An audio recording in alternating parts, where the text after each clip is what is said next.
The Holy Land in the Bible is not only a place, but also a symbol of God's promise and presence to humanity. For many, the Holy Land is a place that contains sacred things, profound lessons about faith, hope, and love. From the Old Testament to the New Testament, the Holy Land is the foundation for God's promises of ideal study and a happy future reserved for the faithful.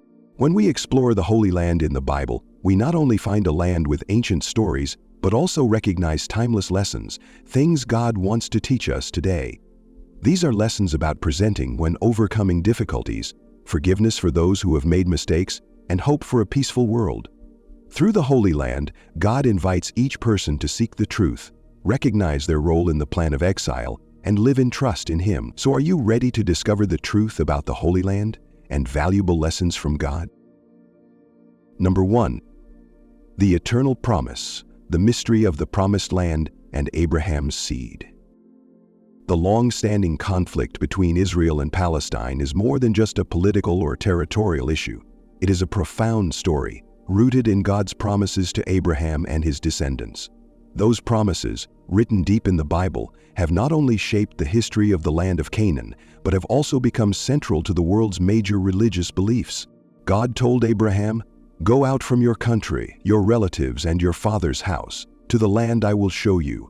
I will make you into a great nation, and I will bless you, and make your name great, and you shall be a blessing to all nations." Genesis 12:1-3. This promise is more than a territorial commitment. It was a sacred covenant, an undying alliance between God and the descendants of Abraham. Through Abraham, God laid the foundation for a lineage that would have profound implications for the land of Canaan. His second son, Isaac, was the heir to this covenant. Isaac fathered Jacob, whom God later renamed Israel. From Jacob, the nation of Israel was born, and Canaan became their spiritual home. However, Abraham's lineage did not end with Isaac. Ishmael, Abraham's first son by Hagar, also carried the promise. The Bible records that God said, "I will greatly increase the descendants of Ishmael so that they will be too numerous to count." Ishmael is considered the father of the Arab peoples, and his role is emphasized in Islam. Muslims venerate Abraham, Ishmael, for their part in building the Kaaba in Mecca, the central symbol of the Islamic faith. This connection makes the land of Canaan, with Jerusalem as its center, the heart of faith and conflict. Jews regard the land as a gift from God, where the covenant with their ancestors was fulfilled. Jerusalem, with its first and second temples, is where they worship God and perform sacred rituals. In Islam, Jerusalem is considered the place where Muhammad ascended to heaven on his miraculous night journey.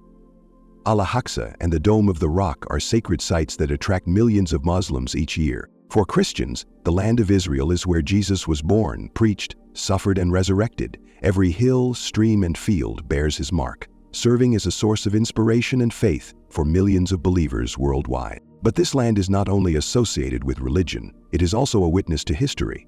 The ancient Canaanites were the first inhabitants of this land, establishing the region's first civilization. When the Israelites under Joshua entered Canaan, they not only conquered it, but also made it the center of their culture and faith. Jerusalem became their capital, and the temple was where God's presence was with His people. Over time, the history of this land has been turbulent. The Jews were scattered during the exile, but the promise of their return has always been held in their hearts. That hope, known as the Zionist dream, fueled the Zionist movement, which led to the re-establishment of the State of Israel in the 20th century. However, each people group, each faith, has its own story of ownership of the land of Canaan. Faith and history intersect, intertwine, and sometimes clash, raising a question that has been asked throughout history: who truly inherits this promised land? Rather than belonging to any group, the answer seems to go far beyond physical boundaries. The land of Canaan is more than just a place to live. It is a symbol of covenant with God, a reminder that He is faithful to His promises. In this light, the story of Israel and Palestine is no longer a story of conflict, but a call for reconciliation and a search for deeper meaning in divine covenants. The promised land is not reserved for one people, but a reminder that everyone can be a part of God's grand plan. The biblical prophecies about Israel, Jerusalem, and the restoration of the nations in the end times are not meant to divide, but to lead humanity to common worship in the name of God. The prophecy in Isaiah 19:23-25 of peaceful relations between Egypt, Assyria, and Israel opens up a hopeful vision. The nations will no longer fight, but will worship God together. The question is no longer who owns the land, but how do we live up to God's promise and purpose? With its historical beauty and spiritual significance, Jerusalem can become a symbol of reconciliation, where all peoples find the true meaning of their covenant with Him. The promise to Abraham is more than just a historical story. It is a reminder that God is faithful to His word. He never forgets His people, whether exiled, scattered, or facing trials. And He calls us to live in obedience and peace, so that we may not only receive the promise, but also share in its blessing with all peoples on earth. Number 2. Jerusalem, the eternal city in the light of prophecy. Jerusalem, a holy city steeped in history and religion, has long been more than just a place name. It has also been a symbol of faith, hope, and eternal life. Located at the heart of the world's 3 largest religions, Judaism, Christianity, and Islam, Jerusalem is not only an ancient city, but also a place where different faiths meet, each with its own sacred story and deep convictions. The heart of the Jewish faith. For the Jews, Jerusalem is not only the capital of the nation, but also the center of their faith. This is where God made a covenant with their ancestor Abraham and affirmed that his descendants would become a great nation. The Temple Mount, where the first and second temples once stood, is the scene of some of the most important religious events in Jewish history. Although no longer a place of direct worship as it once was, the Temple Mount still holds immense spiritual power. In particular, the Western Wall, the only remaining relic of the Second Temple, is still where Jews come to pray, to place their faith and hope in God, believing He will listen and answer all their prayers. Jerusalem in the Jewish religion is not only a physical city, but also a symbol of an eternal covenant between God and His people, a place where God is present in spiritual and supernatural ways. For Jews, this is the place where the Messiah will return and establish His kingdom, bringing peace to the world. Jerusalem in the hearts of Christians. For Christians, Jerusalem has an even more special meaning, because this is the place where Jesus lived, died, and was resurrected. This city not only marks historical events, but also witnesses the completion of God's great work of redemption. The Church of the Holy Sepulchre, where it is believed that Jesus' body was buried and then resurrected, is one of the holiest sites for Christians. Millions of Christians worldwide make pilgrimages here to commemorate and celebrate the Lord's resurrection. The Garden of Gethsemane, where Jesus knelt in prayer before His arrest, is also an important pilgrimage site where He faced suffering and betrayal by those close to Him. These sites are not only historical relics, but also places that allow every Christian believer to feel more deeply the boundless love and sacrifice of Jesus, who endured all suffering to bring salvation to humanity. Jerusalem, in the Muslim faith. For Muslims, Jerusalem also holds a special place in history and belief. The Al-Aqsa Mosque and the Dome of the Rock are magnificent architectural works and profoundly spiritual symbols. Here, Muslims believe that the Prophet Muhammad made the night journey, Isra and Miraj, during which he ascended from Jerusalem to heaven. This is a significant event in Islamic history, demonstrating the greatness and presence of God in Muhammad's life.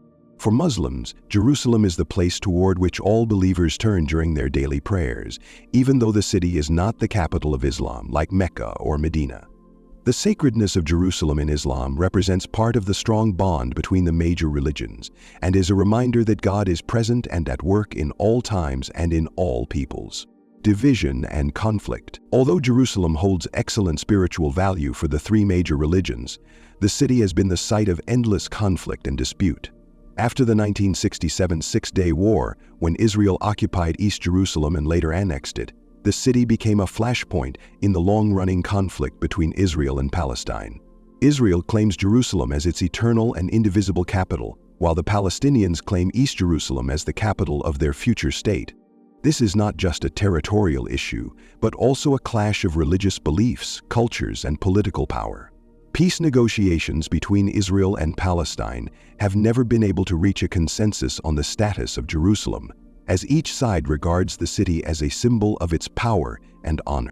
Israel has expanded Jewish settlements in East Jerusalem, an act that is considered a violation of international law under the Geneva Conventions.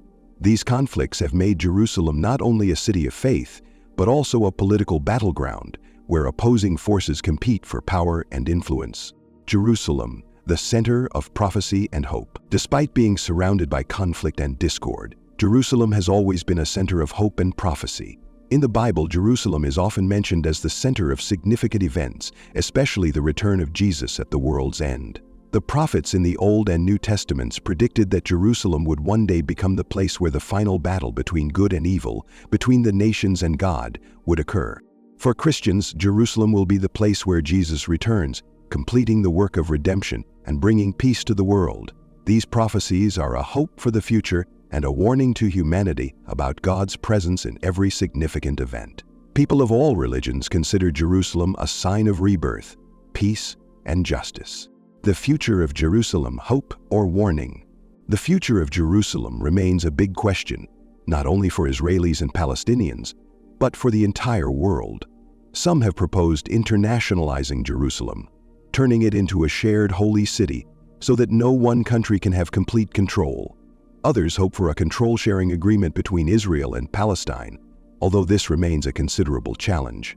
Whatever the future holds, however, Jerusalem will always be at the center of prophecy and a sign of the second coming of Jesus. The city is not just a political flashpoint, but also a place where believers worldwide will continue to pray, hope, and wait for a peaceful future where God will bring His plan to fruition. Number 3. The peace that God teaches. The Israel-Palestine conflict and lessons from history. The conflict between Israel and Palestine is one of the most complex and enduring issues in modern history. Shaped over decades, it is not only a struggle between two peoples over power and territory, but also a war with profound religious, cultural, and political implications. The story began in 1947, when the United Nations proposed a plan to partition the land. But it was also from there that the division was created and continues to this day. The 1947 United Nations Partition Plan. In 1947, the United Nations proposed a partition plan to resolve the issue of Palestine, dividing the land into two separate states, one for the Jews and one for the Palestinians. For the Jews, this was an opportunity to re-establish a state for their people after thousands of years of exile. However, for the Palestinians, this plan was a betrayal and an infringement on their rights. When these decisions were adopted, the division began, and from there, conflicts arose, with successive wars plunging the region into a state of crisis. This decision by the United Nations caused tensions that could not be immediately resolved. For the Jews, the establishment of the State of Israel in 1948 was a major historical event. But for the Palestinians, this meant the loss of much of their land, and from there, a long war began. The biblical prophecy that these conflicts would occur seems fulfilled in these events. Land ownership. The unquenchable conflict. One of the main causes of deep division is land ownership. The Jews consider Palestine their ancient homeland, a place they lost and now want to reclaim by God's design. But for the Palestinians, it is the land their ancestors have lived on for generations. When partition occurred, the Palestinians lost much of their territory, and this remains one of the reasons why the conflict has become increasingly tense. Wars and painful events such as the 1967 war have only complicated the situation. The Jews have once again occupied important Palestinian lands, such as East Jerusalem and the West Bank. This occupation has further exacerbated the issue of ownership and justice for the Palestinians. The right of return for Palestinian refugees. Another major issue in the conflict is the right of return for Palestinian refugees. After the wars, millions of Palestinians were forced to leave their homes and flee Israeli attacks. They lost not only their homes, but also their lives and their futures. These people became refugees in other countries, living in poor refugee camps with no clear future. The United Nations issued Resolution 190-4 in 1948, demanding that Israel allow Palestinian refugees to return to their homeland. However, this has not been done, and this issue remains one of the main reasons for the endless conflict. Palestinians continue to fight for their rights, while Israel sees this right of return as a threat to its survival. Palestinian sovereignty and statehood. One of the most profound issues in this conflict is the issue of sovereignty and statehood. Palestinians have repeatedly demanded an independent state of their own, but Israel and the international community have yet to agree on how to achieve this. Meanwhile, Israel could not accept a Palestinian state nearby, fearing that it would threaten its security. These demands created a stalemate, and the war has yet to end. By 1967, Israel had captured significant areas of Palestine in the Six-Day War. Since then, the occupation has left Palestinians living in poverty and without freedom. These measures have only served to increase the hatred and division between the two sides, as neither Israelis nor Palestinians feel they can give up their rights. Results and current situation. The ongoing conflict has resulted in a situation where both sides are living with constant tension and violence. The Israelis continue to control significant areas of land. In contrast, the Palestinians continue to live under occupation with difficult living conditions, especially in Gaza, where people endure harsh living conditions and deprivation. This has led to an increase in attacks and reprisals, causing violence to continue to spread. While some countries and international organizations are trying to promote peace, the reality is that there are still many challenges ahead. But during all these challenges, God's teachings of peace, love, and forgiveness remain the key to a better future for both sides. We must remember that although this conflict has lasted for decades, according to biblical prophecies, peace and restoration will eventually come. God never abandons His people. No matter how long and complex the road, He will lead us to the light.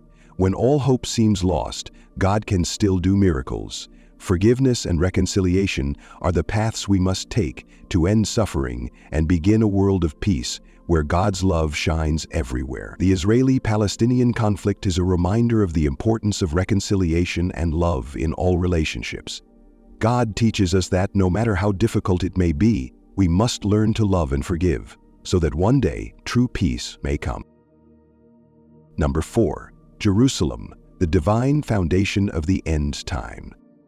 In God's divine plan, Jerusalem has always played a central role. From the prophecies of the Old Testament prophets to the apocalyptic prophecies of the New Testament, Jerusalem has been more than just a physical city. It has been a symbol of hope, salvation, and resurrection for all mankind. Through the centuries, with its wars, divisions, and conflicts, Jerusalem has always been an immovable rock where all nations must confront each other. The prophecy in Zechariah 12:3 is a powerful warning. On that day I will make Jerusalem a rock that cannot be moved by all nations. All who try to move it will be greatly wounded. All the nations of the earth will be gathered to it. This is a clear statement of Jerusalem's unique role in God's plan. The city is not only a destination for history and religion lovers, but also a symbol of God's constant battle against all evil forces. Those who dare to oppose the holiness of Jerusalem will suffer pain and defeat. This event is not a fairy tale, but a prophecy that may be fulfilled. Theologians believe that Jerusalem will be the focal point of the world's final events, when the nations will gather to fight against it. Every major event in the Bible is related to Jerusalem, and what happens here affects not only the people of the city, but all of humanity. The resurrection of Jerusalem, the re-establishment of Christ, and end-time prophecies are all closely related to this city. Jerusalem also has a unique role in the world's 3 major religions. For Judaism, Jerusalem is the only place of worship, the holy destination all believers visit. For Christians, Jerusalem is the place where Christ was sacrificed and where many of His important events took place. In Islam, Jerusalem is the site of Al-Aqsa, where Muslims believe that the Prophet Muhammad was taken to heaven. Therefore, Jerusalem is not just a religious city, but a place where the greatest beliefs of humanity converge. The question is, why is Jerusalem so important? Why did God choose this place to fulfill His miraculous prophecies? The answer is, Jerusalem is not just a geographical city, but a symbol of holiness, of the promise that God has made to humanity. In the prophetic books, especially in Zechariah and Ezekiel, Jerusalem is seen as an unshakable place, where any attempt to attack will fail. It is a model of steadfastness in faith, the place where God will fulfill His promises at the end of the world. As we look to the present, the connection between Jerusalem and the events of the end times remains intact. The city has been at the center of every religious and political conflict. For thousands of years, peoples have tried to take Jerusalem, but it has remained steadfast, unshaken. This is a clear testament to the infinite power of God, who has made this city a rock that cannot be moved. Despite its difficulties and challenges, we can trust that Jerusalem will always be a sacred stronghold in God's plan. And in difficult times, when nations and peoples gather to oppose the holiness of Jerusalem, we must remember that God will not abandon the faithful. Despite the trials, the struggles, and the pain, the final resurrection of Jerusalem will be a symbol of God's victory. The day of the Lord, when He will return and restore all things, will come, and Jerusalem will be the center of all resurrection and peace. We must recognize that every event involving Jerusalem has profound spiritual significance. The city is not just a physical place, but a symbol of restoration, of holiness, and the restoration of a new world in God's plan. Every time we look to Jerusalem, we see the presence of God, the resurrection of faith, and the hope for a better future. So let us pray and hope that one day, when nations and peoples come to Jerusalem, they will realize that this city is not a place to be conquered, but a place to find forgiveness, salvation, and resurrection in God. And on that day, when God returns, Jerusalem will be not only a place of victory, but also a place of everlasting peace, where all suffering and conflict will be erased, and where we can all live in His divine light. That is the importance of Jerusalem in God's divine plan, an unshakable city, a symbol of ultimate victory, and a place where all hope will be fulfilled. Number 5. Peace and justice, a call to Christians. In a world full of turmoil and conflict, especially in the long-standing conflict between Israel and Palestine, the call from God's heart remains the same. We must be peacemakers, pray for justice, and work for reconciliation. Jesus in the Bible taught, "Blessed are the peacemakers, for they shall be called children of God," Matthew 5:9. This is the ideal and goal that Christians are called to pursue in all circumstances. Building peace from within. Before bringing peace to the world, peace must be built from within each believer's heart. It is not simply the absence of conflict, but a profound harmony with God and each other. True peace comes from a heart filled with forgiveness and love.